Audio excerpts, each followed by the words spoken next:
Harapan 2015.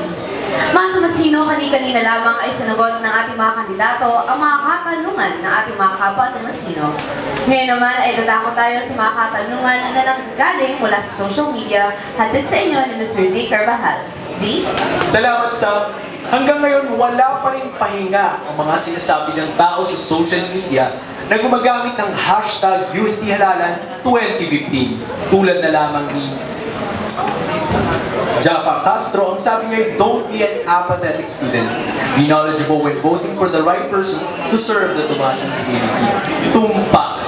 Nasa kamay ng mabuting magboboto ang tunay na pagbabago. At ang masasabi naman ni Riza Marie, pagbabago ang kailangan namin, hindi mabubulaklak na salita. Sa tingin ko, nagsasalita si Riza para sa lahat ng Tomasino na sawang-sawa na tayo sa pambobola. Tama na ang pangako, oras na para kumilos. Maraming salamat kay Japa, kay Riza at sa mga taong gumamit ng hashtag UST Halalan 2015. Ngayon, tumungo naman tayo para sa mga katanungan. Tulad rin ng nakaraang sistema, bibigyan ng bawat kandidato ng tig-2 minuto upang sagutin ang isang katanungan. Para sa unang katanungan, ito ay nanggaling kay Dave Aramat. Ang tanong niya ay, how will you allocate the fund of the CSC? Give the percentage of allocation and state why. Again, how will you allocate the fund of the CSC? Give the percentage of allocation and state why. Back to you, Sam. Maraming salamat, Zeke. Ms. Lynn, your 2 minutes starts now. I-allocate ko po yung funds sa mga proyekto, sa mga magaganda at mga epektibo na proyekto para sa bawat Tomasino. Tapos po, yung funds, magkano nga po ba talaga napupunta sa CSC? 12 pesos. Yung 12 pesos po na yun, yung pwede natin pwede tayong kumuha ng 30% doon para sa ibang proyekto, right? Mga funding ng CSC. Tapos yung yung remaining na percentage sa mga projects ng CSC. At the same time, meron din naman mga sponsors. Kaya, ayun po.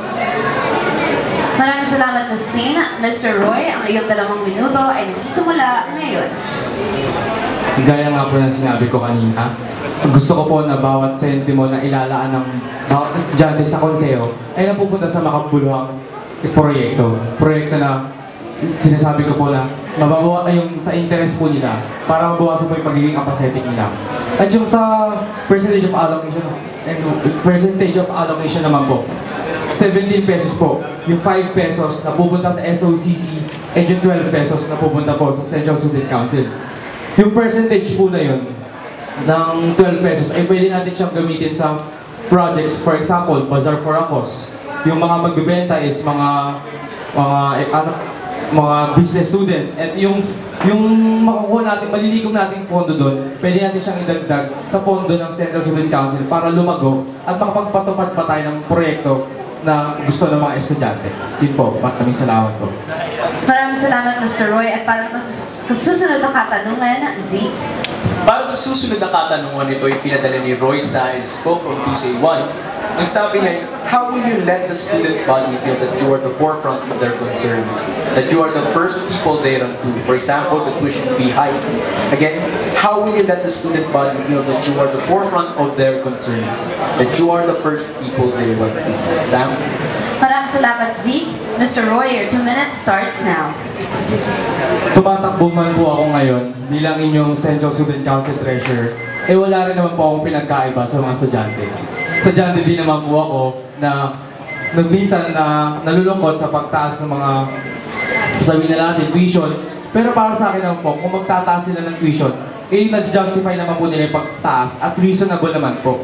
Yun po. Maraming salamat po. Maraming salamat, Mr. Roy. And Ms. Lynn, your 2 minutes starts now.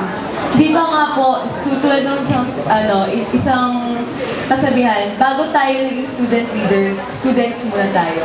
So as a student of this university, masasabi ko po na yung mga concerns about the tuition fee hike, kasi nung ako, nung bilang isang estudyante, gusto ko sa isang student leader na alam ko na may ginagawa siya. Ramdam ko lahat ng ginagawa niya. At ramdam ko na pinaglalaban niya ako. Na hindi ako maapektuhan in a bad way. Na hindi ako mapapasama. Kaya, ayun po, as a student leader, I will apply all those realizations. Yun po, as a student. So, ako po, bilang isang student leader, sisiguraduhin ko na mararamdaman ng bawat Tomasino yung pinaglalaban namin sila sa magandang paraan na hindi sila mapapahama.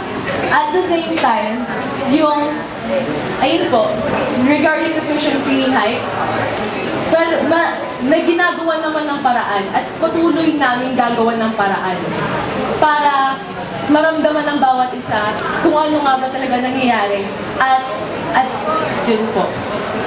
Maraming salamat, Ms. Lynn, at maraming salamat din kina Mr. Dave Arangat at Royce ko sa pagpapadala ng inyong mga katanungan sa ating social media site. Ngayon naman ay tutungo tayo sa mga katanungan ng ating mga panelists. Magsisimula tayo kay Ms. Carol Christina Artigas. Hello again. Okay, this question is directed towards the both of you. I know na third year, you still have 2 years left for 1 year na lang, okay? And then you're in first year, so you have 3 years left in 1 year. Pero here's my question. Sabi nyo kanina nga, ang student council ay dapat takbuhan ng mga estudyante in times of issues, in times of need. Kayo ba, pag nanalo kayo sa CSC, willing ba kayong isakripisyo ang sarili nyo? In that case, hindi gumrado para lang may paglaban ang karapatan ng mga estudyante. Mr. Roy? Tinuturo naman po sa atin yung time management. Sa time management po, nababalance natin yung studies natin at saka sa pagtulong natin sa mga estudyante. And in that way po, ma-assure ko na wala pong magsasuffer. Hindi po magsasuffer yung grades ko at hindi po magsasuffer yung paglilingkod ko sa buong Tomasian community. Yun po, maraming salamat po. Ms. Lynn, your 2 minutes starts now. Ito pong posisyon, i-entrust po sa akin dahil nakita nila yung capabilities ko.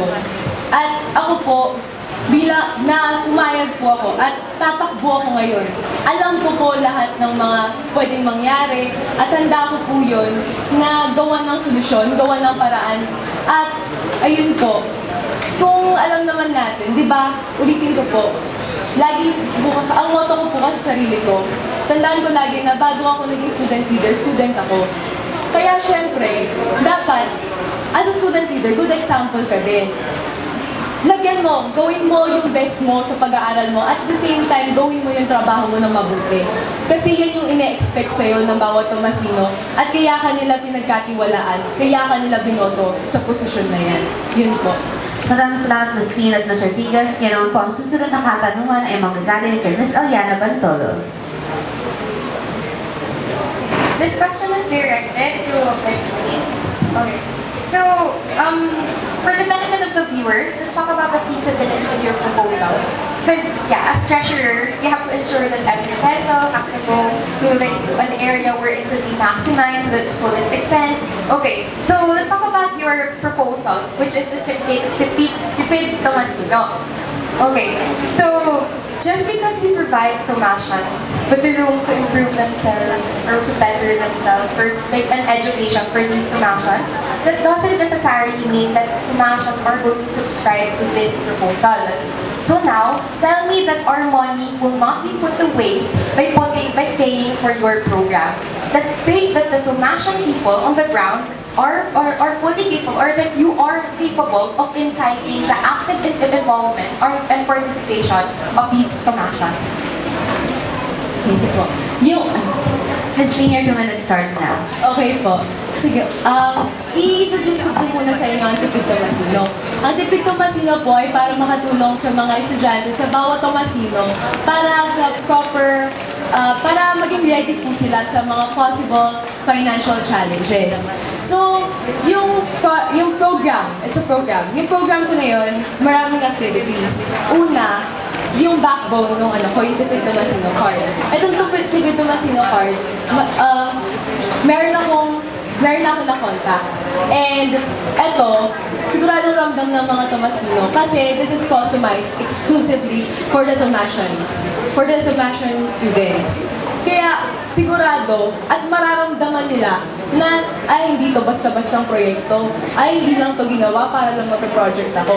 Kasi ako bilang isang student, alam ko rin kung ano yung mga challenges bilang isang student. Yung nandiyan yung, dito ako mag-aaral, kaya lang mahal. Dito, sayang pera ko. Kaya, yun po, in-apply ko na rin po yung first-hand experiences ko para masolusyonan. As a student, ano nga ba yung mga problems? Tapos, chinek ko rin po.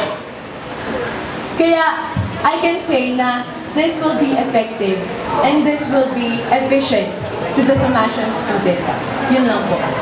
Maraming salamat, Ms. Lynn. At ang susunod na katanungan naman ay may follow-up question po pala si Ms. Aliana Bantolo. Okay, I have a follow-up question. With regards to what you said a while ago, may contact ka that will help you with your program. So this contact is the one that's going to be responsible in order for you to provide the sustainable, the financial stability. Kasi that was my second question. How did you intend to achieve that financial stability without providing to us that sustainable resource? Could you expound more on that contact that you said? Your 2 minutes starts now. Di ba po, it's a program, tapos maraming activities. Ito pa pala. Yung una, typical Masino card. It's a CSC in every Tomasian's pocket. Yung second activity, yun yung financial literacy fair. Para malaman din ng bawat Tomasians yung mga pwede nilang gawin sa pera nila.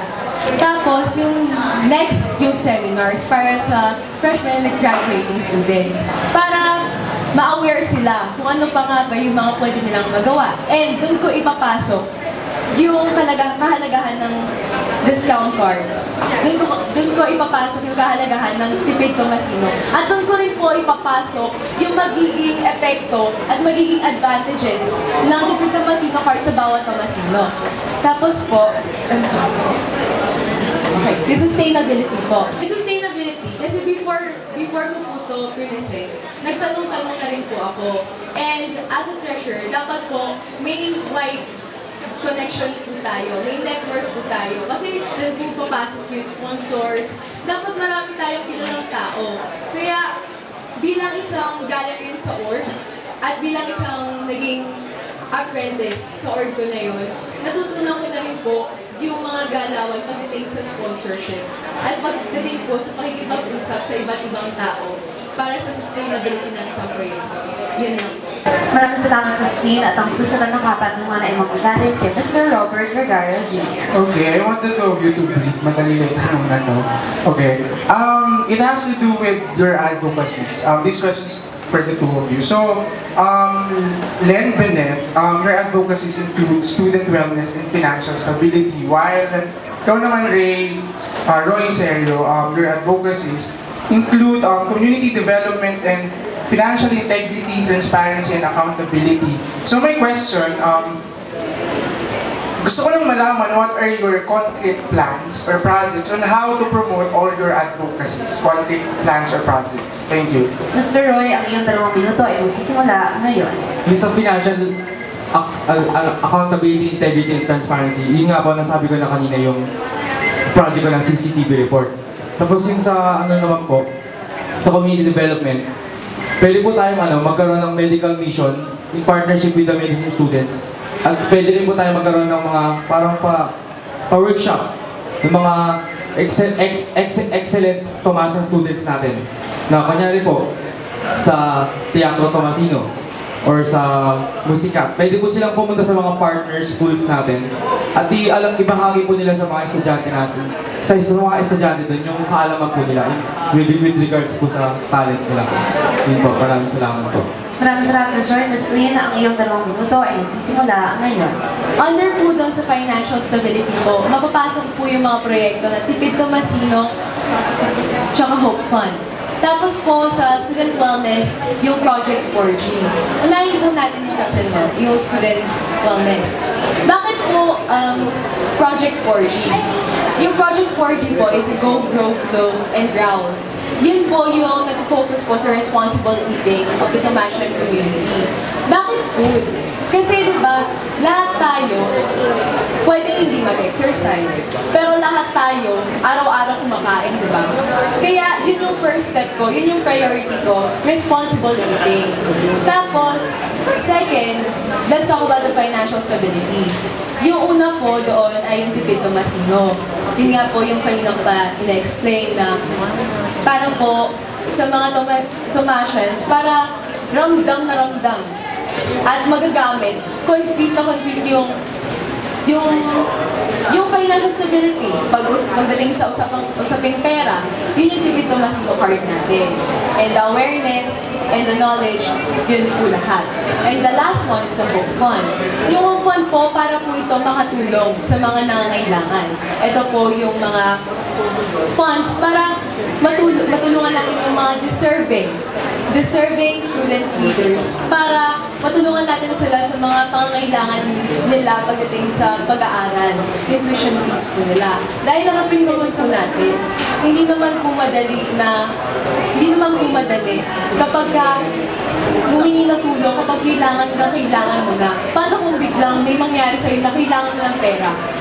Yan po, kaya yung Hope Fund po, ito po yung scholarship for the deserving student leaders who excel both in academics and extracurricular activities. Yan po. Maraming salamat po, Ms. Pin. At ngayon, ang susunod na katanungan ay muling manggagaling kay Ms. Carol Cristina Tigas. Okay, now this question naman is directed to Roy. Okay. You're in first year. So basically, yung mga experiences mo come from those in high school. So, tingin mo ba disadvantage yung pagiging first year? And how did you do your needs assessment for your programs and projects? Para sa akin po, advantage ko yung pagiging first year. As you all know, first year students comprises the biggest population here in our university. So para po sa akin, dapat may first year na magre-represent sa Central Student Council to be their voice para sa ano po. Tapos yung sa implementation naman po ng project ko, masasabi ko kung kaya ko po siyang ipatupad lahat. Kasi po, madali naman po yung una kong project na CCTV report. Yun po yung regular na trabaho ng isang treasurer na kumukuha ng financial reports at pinapakita po sa mga estudyante. Yun po. Maraming salamat po. Maraming salamat, Mr. Roy at Ms. Carol. Ngayon naman, ang susunod na katanungan ay muling manggagaling kay Mr. Robert Vergara Jr. This question is for Len Benet. So, dito kasi sa paper na binigay sa amin, one of your platforms, yung Health and Wellness. According to this, it focuses on the responsibility of having a healthy diet and safe sources of food. And wherein food businesses around UST will be checked for health security of the Tomashan community. Don't you think that this project or platform is actually unnecessary?